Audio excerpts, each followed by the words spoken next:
are made available to the media by the British High Commission in Abuja today. The dialogue Kingdom renewed its long-term commitment to supporting Nigeria's armed forces through joint doctrine, training, technical advice, and lessons learning to counter threats from unscrewed air system and improvised explosive devices.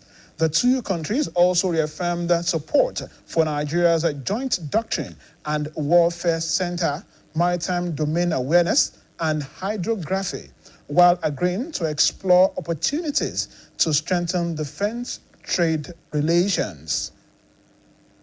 Governor Seyi Makinde's call for an independent United Nations investigation into the May 15 abduction of pupils and teachers in Orire local government area has continued to generate mixed reactions. The issue formed the focus of discussion on the BCOS Current Affairs Breakfast Program, AM 120, where public affairs analyst Honorable Thaddeus Innocent and elder statesman Professor Soji Adejumo shared their perspectives. Our reporter, Shokumbi Tobiloba, who monitored the program, has the details as presented by Olubumi Lawal. Governor Seyi Makinde has called on the United Nations and other international human rights and accountability bodies to conduct an independent investigation into the Orire abduction. According to the governor, the circumstances surrounding the incident are serious enough to warrant scrutiny beyond domestic institutions, with the aim of establishing the facts and determining whether there were institutional failures, negligence, or collusion. Public affairs analyst Honorable Thaddeus Innocent described the governor's request as a welcome development, particularly in the face of allegations linking Governor Makinde to the abduction. He maintained that an independent United Nations investigation would be impartial, provide clarity on the incident, and restore public confidence, stressing that the loss of lives and security concerns demand urgent and transparent action. What are they going to turn to? What would they be reasoning? What would they be saying? The trauma. And nobody is saying anything. Lucky enough, the governor took his stand that he wants to know what really happened. Don't forget, this thing did not happen the same time at Madigri that same day. And those ones, they are nowhere. Nobody heard anything about them up till today. So to me, I think calling UNA is the best thing for him to do. First is he has been accused. Secondly, this is his state. He is the governor of the state. He wants to know what happened in his state. We are talking of that Orire adoption. The governor did not know anything about that. He wants to know. He wants to know what he played. Every one of us wants to know, including you here, wants to know. Elder statesman Professor Soji Adejumo, however, noted that the Senate had described the matter as a domestic issue, while the federal government rejected the call for a United Nations investigation on the grounds that Nigeria is a sovereign nation. He argued that a comprehensive investigation should first be carried out through the country's constitutional and judicial institutions before any international intervention is considered, adding that the United Nations cannot override the sovereignty of member states. And I'm not privy to some. I see that this abduction is actually shrouded in some levels of secrecy, that I find difficult to really, interrogate and understand. And I will welcome an independent, judicial inquiry. I will welcome it. But it has to be done from a local level. It's happened here. So let us do it here. And if at the end of the day, the same panel now submits a report to the government and say, look, at this level, Mr. Governor, Mr. President, we want this issue investigated. We are going to escalate it internationally. That panel can do that. Both guests called for stronger measures to address insecurity across the country. They urged governments at all levels to strengthen security operations, ensure the diligent prosecution of kidnappers and terrorists, and enforce stiffer penalties to deter violent crimes and safeguard lives and property. The commander of Ansarul, an Al-Qaeda-affiliated terrorist group, Abubakar Abba, prosecuted for alleged terrorism by the Department of State Service, DSS, has been sentenced to life imprisonment by the Abuja Federal High Court. Abba, aka Abu Bara, backed the life jail along his co-accused Mahmoud Usman, also known as Isa Edam, today when they pleaded guilty to the 32-count terrorism charge brought against them by the DSS on behalf of the federal government. Justice Emeka Nwite handed down the jail term while delivering judgment in the case. The two convicts were sentenced to life imprisonment in counts 30 and 31, while they were sentenced to 20 years in the rest of the charges. The judge ordered that the jail term on the other counts should commence from the date of their arrest. The convicts were arrested in separate operations between May and July 2025 by the DSS. On arraignment, Usman had pleaded guilty to 1 count of illegal mining for funding terrorism and arms, and also sentenced to 15 years imprisonment. We shall now take a short commercial break. Please stay tuned.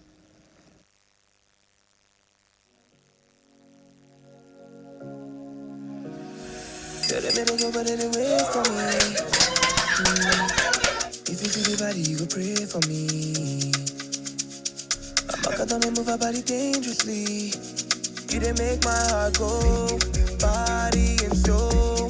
I still they go, I still they go.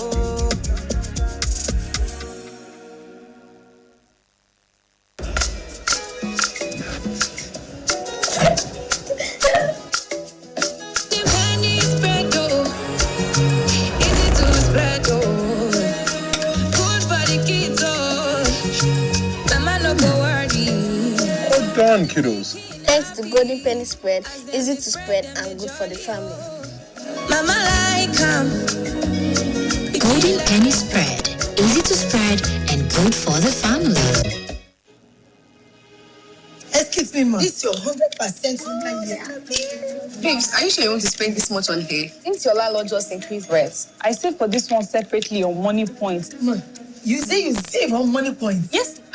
This madam money points here, the array of year there is target savings money points I used to have it. The rest of this my sub is this savings money points I used to do it. The salary of this my staff is save as you transact, son. Jennifer, money point save as you transact. Money point fixed savings and money point target savings. Why did I don't contribute to it? Why should I? Come on, oh, you go give your money to Hadaku to save. You see money points accounts there. You know, go open a savings account. Now Hadaku you shoot. I beg everybody inside this my saloon. Oh, yeah, bring out your phone and download the money points hack now. Even you. What are you waiting for?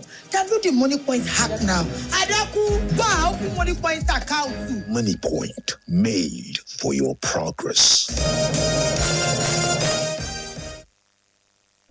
The You Matter to Us Foundation, a non-governmental organization, has reasserted its commitment to improving the learning environment for children by upgrading school infrastructure. The foundation, in collaboration with Clean and Green Energy, formally handed over the newly refurbished learning facilities at Humani Alaga High School in Ibadan. Staff reporter Olubunmi Lawal has the report. Students of Humani Alaga High School, Ibadan, now have access to a more pleasant and conducive learning environment following the official handover of a renovated classroom block by the You Matter to Us Foundation. The renovated facility includes 3 well-furnished classrooms, 2 state-of-the-art laboratories, and a mini staff room, all powered by solar power. The project, aimed at creating better spaces for learning and growth, reflects the foundation's commitment to supporting quality education and ensuring that every child has access to a safe and inspiring environment for learning. Represented by Mr. Adewusi Akorede, the local inspector of education for Ibadan North Local Government, the Oyo State Commissioner for Education extended thanks to the foundation for supporting government initiatives geared towards improving educational infrastructure. Mr. Akorede emphasized that collaborations between government and private entities are crucial for enhancing educational standards statewide. When government builds policy and provides direction, we need collaborators who will step in with bricks, with bolts, and with bold action. This is the partnership model that works. To the donor, You Matter to Us Foundation, we say thank you for your understanding. By renovating a block of 3 classrooms, the school physics and chemistry laboratories, and a mini staff room here at Umani Alaga High School. According to Ms. Omolara Ajetumobi, founder of the You Matter to Us Foundation, the renovation initiative was rooted in the firm conviction that every child deserves an educational setting that fosters comfort and motivation. She expressed confidence that the improved facilities would yield significant benefits for teaching and learning. Our vision is to have a world where every child has equal opportunity to access the world. I've never been here before, previously, until when we came for this project, but one of our development partners wants to give back to the society. Now we did our research. We found the school, we came for recce, and here we are today. The school administration, led by Principal Mrs. Asiat Olakpade, and students, extended its gratitude for the intervention, noting it as a substantial enhancement to academic pursuits and the school's overall growth. To say a very big thank you to the state government, then my special appreciation to You Matter to Us Foundation. I don't know them from anywhere.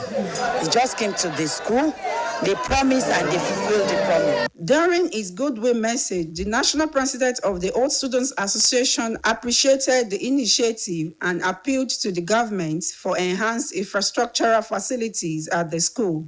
Most of the structures are completely dilapidated.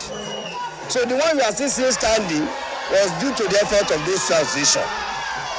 But because we cannot do it alone, we know government has a lot of things they are doing, but they should also at least put us in mind occasionally to still come around and help us to maintain our school. The students of Umani Alaga High School presented a cultural display to entertain the guests.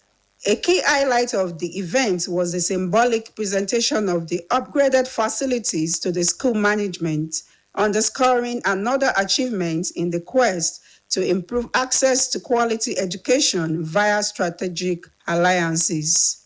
Olubumi Lawal, BCOS News. 300 secondary school teachers in Oyo State are being equipped with the knowledge and practical skills needed to champion climate action and environmental sustainability through a climate literacy and awareness program.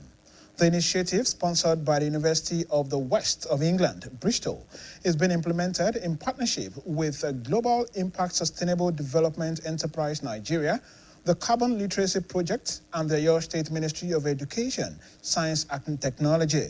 Staff reporter Olubumi Lawal reports.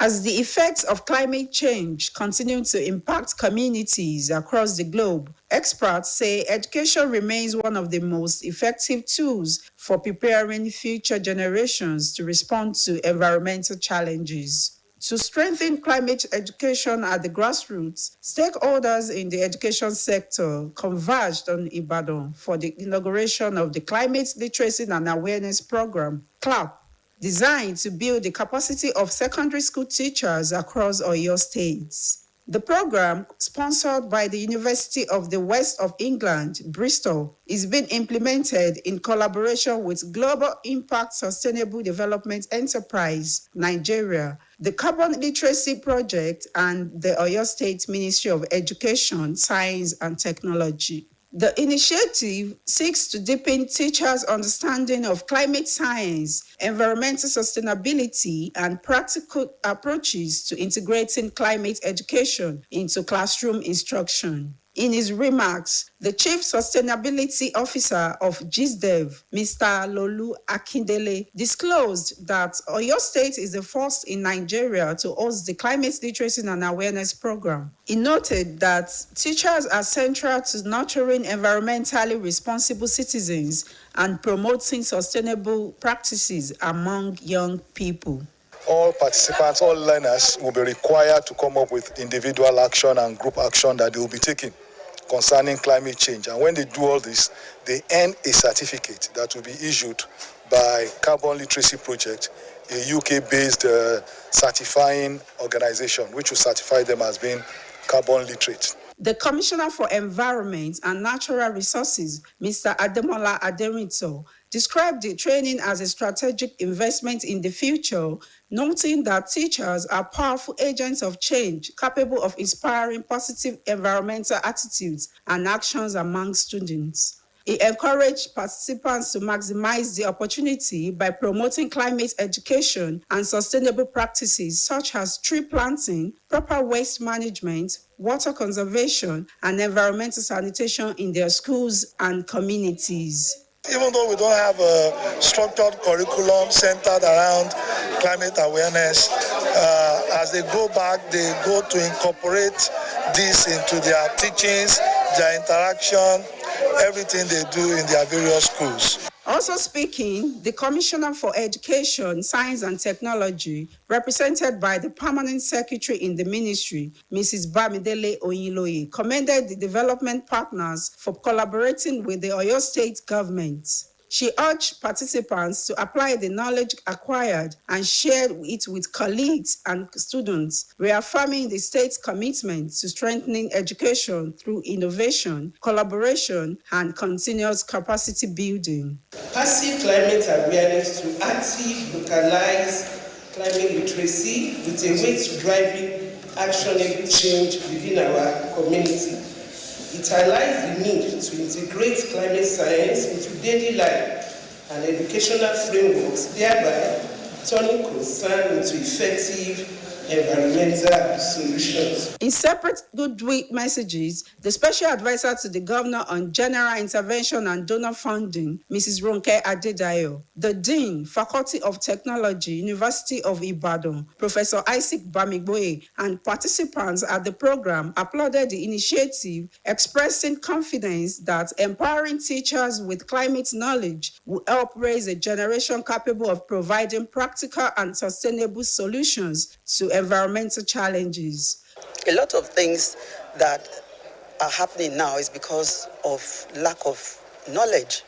The effect of plastic waste is to absorb the excess CO2 that is in the atmosphere. And by doing that, then we are able to maintain carbon neutral. We call it carbon neutral. At the end of the training, participants will receive internationally recognized certification from the Carbon Literacy Project in the United Kingdom as carbon literates. The program is expected to strengthen climate literacy in schools, encourage environmental responsibility among students, and support Nigeria's commitments to sustainable development and the achievement of the Sustainable Development Goals. Olubunmi Lawal, BCOS News. Cold weather may offer relief from intense heat, but it also comes with health concerns, particularly for young children and older adults whose bodies are less able to regulate temperature and fight infections. Medical experts warn that prolonged exposure to cold conditions can increase the risk of respiratory illnesses and aggravate existing health conditions. In this report, Oyeshide Oloyede examines the effect of the current cold weather on vulnerable groups and the precautions needed to keep them safe. Young children and older adults are among those most affected during periods of cold weather. While children's immune systems are still developing, aging often reduces the body's ability to retain heat and fight infections, making older persons more susceptible to cold-related illnesses. Some residents who spoke with BCOS News said they pay close attention to weather conditions before stepping out each day. They noted that wearing appropriate clothing helps them stay warm and reduces the likelihood of falling ill, especially during the early morning and late evening hours. I was not that conscious of the weather because I was inside. I did not know how the weather is outside, and I was kind of rushing to come to work, so I just put on one clothes. But I think I regret it now because it's kind of cold outside. The weather is not friendly at all, so I have to go inside and have my cardigan with me to prevent the cold. You try to protect yourself from getting a flu or any form of infection that comes with the weather. Parents should prevent cold for them. Like you can see what I wore for her. Now, they can get something like this for her, covering their head. A medical practitioner, Dr. Shola Akonde, said the prevailing cold weather increases the risk of respiratory infections, particularly among children and the elderly. He advised members of the public to keep warm, maintain good personal hygiene, stay properly nourished, and seek prompt medical attention whenever symptoms persist, stressing that prevention remains the best approach. It's a rainy season that we are in, and we can see over the last 1 or 2 weeks it's been raining incessantly. Because of that, children under the age of 5 especially, and the elderly are predisposed to certain infections, at this time. The most common is respiratory tract infection, which again can be ordinary, and then some instances can have some certain complications if not well attended to. The basic thing we need to do for children, make sure that before they go to school, you give them something warm to take in the morning, and then give them clothing, that they can wear. Also speaking, a school principal, Mr. Lekon Ajayi, said schools have not recorded any significant drop in attendance despite the cold weather, as measures has been introduced to ensure the safety and well-being of pupils and students. He urged parents to dress their children appropriately, encourage good hygiene practices, and provide balanced diets to strengthen their immune system. Definitely the weather will affect some students who might have one kind of ailment or the other. So if you ask me, what have we put in place? I will definitely tell you that we announce to them, we encourage parents to give their children hot meal and let them take hot tea in the morning so that that one will give a kind of temperature in their body. Health experts also advise parents, caregivers, and older adults to wear warm clothing, stay adequately hydrated, eat nutritious meals, and promptly seek medical care for persistent cold-related symptoms. They maintain that increased public awareness and adherence to simple preventive measures can significantly reduce the health risks associated with cold weather, particularly among vulnerable members of society. Oyeshile Oloyede, BCOS News. Another timeout. Please stay tuned. When you choose Golden Penny Semovita, you eat with kings. Golden Penny Semovita remains my soup's first choice because it is made from premium wheat and fortified with vitamins and minerals to provide a wholesome bowl food that is easy to mold, smooth to swallow, and pairs well with a variety of Nigerian soups. Choose Golden Penny Semovita, my soup's first choice.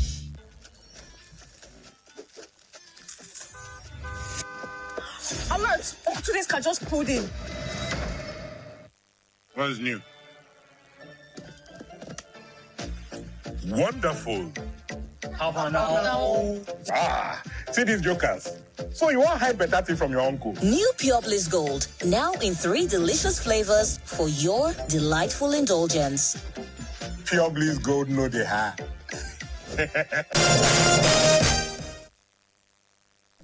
Residents of Ogbomoso and commuters plying the Oke, Leri, Sekoni and other adjoining communities have expressed optimism over the planned reconstruction of the Oshoko Bridge. describing the development as a major step towards improving transportation and enhancing the safety of road users. The reconstruction of the bridge is expected to complement the ongoing rehabilitation of the road corridor following the re-award of the project to a new contractor for completion. For years, the deteriorating condition of the bridge has posed serious challenges to motorists, commercial transport operators, and residents, resulting in traffic delays, longer travel times, and safety concerns. Speaking with BCOS reporter Oyefeso Olaito in Ogbomosho, some residents of the Oshukwa community, Mr. Samson Oyebamiji and Mrs. Abibat Abdulatif, expressed delight over the development. They said the reconstruction would restore confidence among commuters, improve the movement of people and goods, and boost economic activities within the area. The residents described the reconstruction of the Oshukwa Bridge as a long-awaited intervention that would bring lasting relief to thousands of daily road users and contribute significantly to the success of the ongoing road rehabilitation projects. As of the time of filing this report, work had not resumed at the project site, as the site engineers were yet to return. Another timeout, please stay tuned.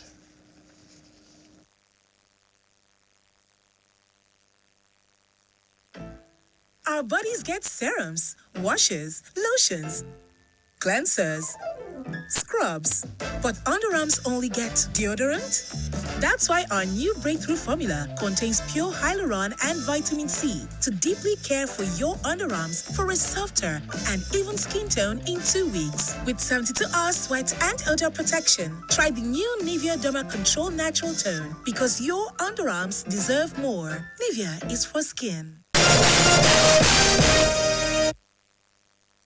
The National Emergency Management Agency has confirmed the death of 4 persons following a devastating rainstorm in Kwara local government area of Sokoto State. The head of Response, Research and Statistics, NEMA, Sokoto Field Office, Tuko Abubakar, disclosed this to newsmen today in Sokoto. Abubakar said NEMA conducted a damage assessment in the affected communities, including Malamawa, Maimushe, Kaura, Sabongari, Rungen, Simaya, and the surrounding settlements in Kwara local government area. He further stated that preliminary findings revealed that hundreds of households were affected, while many people sustained injuries and 4 deaths were recorded as a result of the disaster. He added that the assessment team recorded extensive damage to homes and critical public infrastructure, including a primary school and a hospital, highlighting the severity of the incident. According to him, the assessment was carried out to determine the extent of the damage and identify the immediate humanitarian needs of the affected communities. 6 people have been confirmed dead and 15 rescued, while several others remain missing after a canoe mishap in the Ringim local government area of Jigawa State. The incident occurred on Sunday at about 4 p.m. in Malamawa village, where about 40 persons were said to have boarded the canoe before it capsized.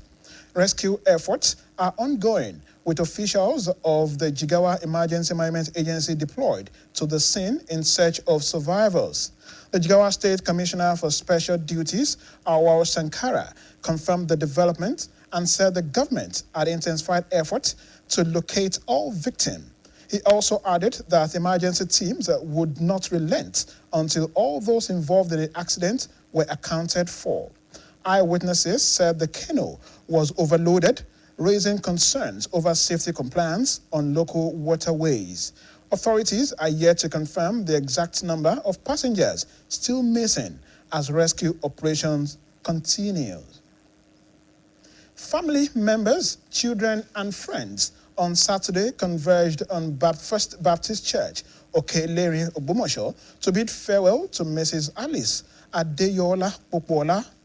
Mrs. Alice Popola Ne Areo was born in Zungeru, Niger State, to the family of Baba David Areo and Mama Ogunwewu Asakun of Alagbago, Oshukwa in Ogbomosho, on March 14, 1941, and died on May 1, 2026, at the age of 85.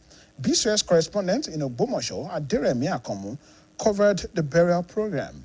His report is presented by staff reporter Bimbo Akombi. It was a celebration of life as important personalities and dignitaries from far and near gathered at the First Baptist Church, Ukelele, Ogbomoso, on Saturday to witness the burial program of Mrs. Alice Adeyola Pokuola. The coffin was accompanied to the premises of the church by security operatives of the Amotekun Corps and the Oyo State Road Maintenance Agency, OIPMA, alongside children of the late treasurer of the National Council of Women Societies around 9:46 a.m. and later led to the altar by officiating ministers.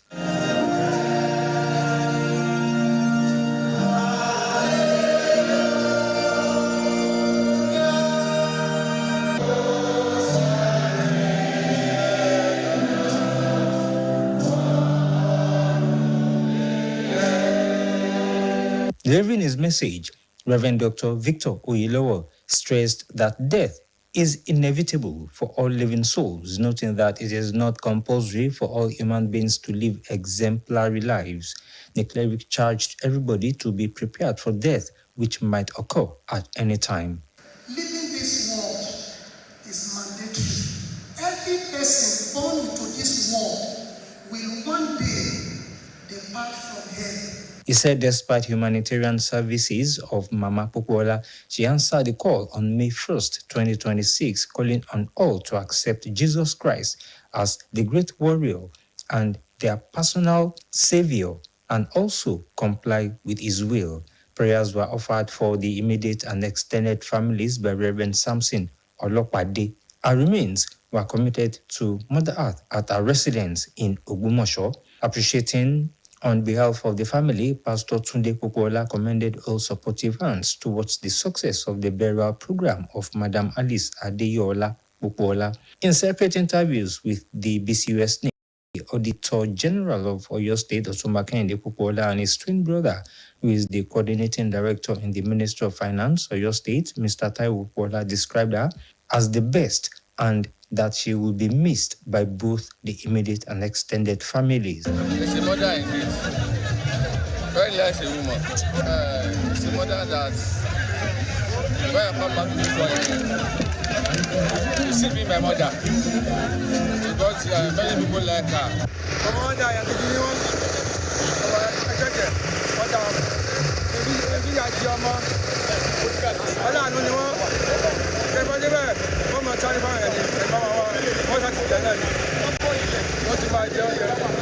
The secretary to the Oyo State government, Professor Musiba Obabasunde, who was among the dignitaries that attended the burial program, congratulated all the children for witnessing the burial program of their mother, calling on people to take proper care of their parents, most especially in the old age. Guests were entertained at the Ogbomoso Recreation Club, and Ogbomoso-based Juju star Sunday Alabi, popularly known as Keke Sonny, entertained them at the reception ceremony.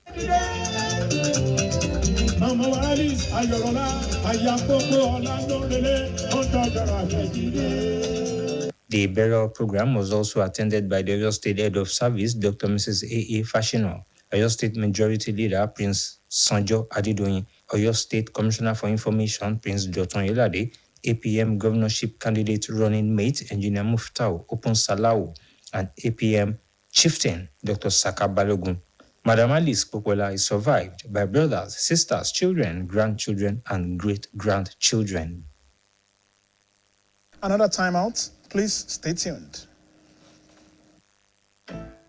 Our bodies get serums, washes, lotions, cleansers, scrubs, but underarms only get deodorant? That's why our new breakthrough formula contains pure hyaluron and vitamin C to deeply care for your underarms for a softer and even skin tone in 2 weeks. With 72-hour sweat and odor protection, try the new Nivea Derma Control Natural Tone because your underarms deserve more. Nivea is for skin. It's time for sports. Victor Opona is standing by for the latest sport news. and welcome. I am Victor Opone, here to take you around the ever-exciting world of sports. We start with the news that the Commonwealth Fencing Federation has confirmed that 20 countries, including host Nigeria, have successfully completed registration for the 2026 Commonwealth Fencing Championships, scheduled to take place in Lagos from August 9th to 14th. According to the Federation, the participating nations are Nigeria, Australia, Bangladesh, Botswana, Cyprus, England, Ghana, Guernsey, India, Jamaica, Kenya, Mauritius, Namibia, Northern Ireland, Pakistan, Singapore, South Africa, the Gambia, Togo, and Wales. It is reported that India will arrive with the largest delegation, with 67 fencers registered to compete across the veteran under-23, para, and the senior categories. The athletes will battle for honors in the épée, foil, and the sabre events during the 6-day championship, which is expected to bring together some of the Commonwealth's top fencing talents. The tournament is expected to further boost the profile of fencing in Nigeria by providing local athletes with the opportunity to compete against elite international opponents on home soil. Newly appointed Bayelsa United head coach Abdul Maikaba has called on the club supporters to rally behind the team as they begin preparations for the new Nigeria National League NNL season. Maikaba was unveiled by the club last week following Bayelsa United's relegation from the NPFL, with the experienced tactician under the responsibility of guiding the team back to the top flights. The former Aqua United and Plateau United coach was appointed with the main objective of securing promotion and restoring Bayelsa United's place among Nigeria's elite clubs. Speaking ahead of the new campaign, Maikaba stressed the importance of supporters' involvement, describing them as a key factor in the team's quest for success. The coach is expected to begin restructuring the squad as Bayelsa United intensify their preparations for a competitive NNL campaign aimed at securing a quick return to the NPFL. Offenheim striker Gift Orban is on the verge of joining newly promoted Turkish side Ahmedspor on loan, according to German outlets. Orban recently returned to Offenheim after spending the past season on loan at Italian club Hellas Verona. The Nigerian striker made an encouraging start to life in the Serie A, scoring 7 goals in the first half of the campaign. However, his form dipped after the turn of the 2026 calendar year, with just 1 more goal to finish the season, despite ending as Verona's top scorer. Verona opted against making the move permanent following a reported fallout between the striker and the club's fans, while Offenheim also have no place for him in their plans for the new season. Orban's spell in Germany followed a similar pattern. After joining Offenheim from Olympique Lyonnais for €9 million in the January 2025 transfer window, he made a bright start but finished the 2024-2025 Bundesliga season with 4 goals, failing to score after February 2025.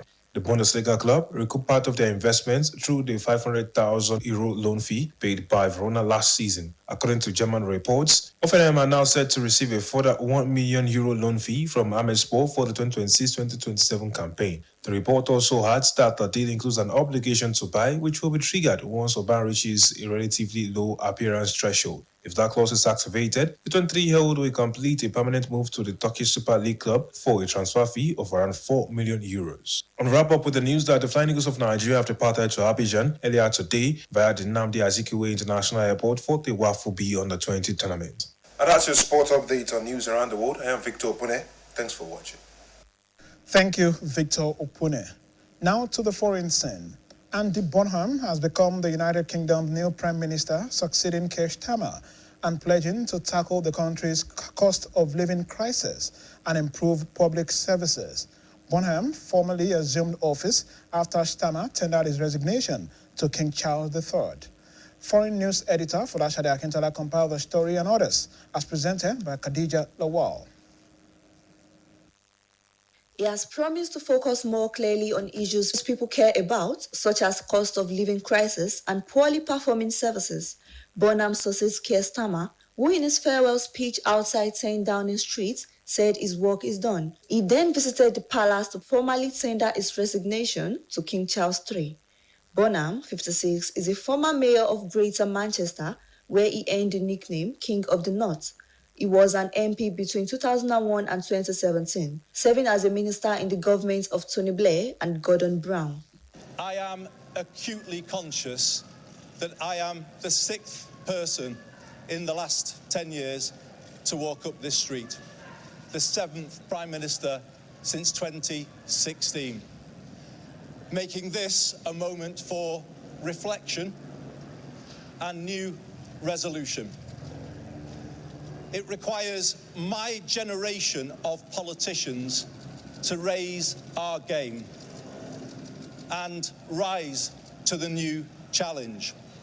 Britain needs to show the world that we can regain our stability once again. Meanwhile, Ukraine targeted Moscow and the surrounding region with 400 drones overnight, wounding 10 people and setting buildings ablaze, Russian officials said today. In a statement on Telegram, Moscow region governor Andrei Varabal said that 7 people, including 3 Chinese nationals, had been wounded in a drone attack on the town of Domodedovo, close to one of Moscow's main airports. Ukrainian President Volodymyr Zelensky said Kyiv had struck logistical facilities and an oil depot in the region of the Russian capital. Further south, on the Ukrainian border, the governor of Belgorod region said that 1 person had been killed and 4 injured by a drone attack on a village close to the frontier. Moscow Mayor Sergei Sobyanin said more than 400 enemy drones were launched at the Moscow region between 8:30 p.m. and 5 a.m. Most were neutralized by air defense systems at a long range, including 85 destroyed while approaching the Russian capital. And lastly, fire crews have spent the night battling a large blaze on Otto Street in Edinburgh. Small plumes of smoke could still be seen this morning along Salisbury Crags after the fire broke out the previous evening. 6 fire engines were sent to tackle the grass fire, with firefighters sent dousing the flames. The Scottish Fire and Rescue Service said there were no reported casualties, but Police Scotland said Queen's Drive, the road that encircles the Holyrood Park Hills, remained closed to all vehicles. It is the 2nd fire in the last 3 months at the landmark, an ancient extinct volcano that offers panoramic views of the Scottish capital. Large swaths of vegetation below the cliff face were burned black by the fire, and sound of chainsaws could be heard this morning, believed to be from work to clear vegetation. On the ground, firefighters were concentrating efforts on the area of Queen's Drive closet to the Pollock Halls of Residence, the largest student accommodation sites for Edinburgh University. Khadija Lawal, BCOS News. Main points. Nigeria and the United Kingdom have agreed to deepen their security and defense partnership, with both countries committing to stronger collaboration in counter-terrorism, cybersecurity, intelligence sharing, and the fight against fraud and illicit finance. 300 secondary school teachers in Oyo State are being equipped with the knowledge and practical skills needed to champion climate action and environmental sustainability through a climate literacy and awareness program. And on the foreign scene, we told you Andy Bonham has become the United Kingdom's new Prime Minister, succeeding Keir Starmer, and pledging to tackle the country's cost of living crisis and improve public services.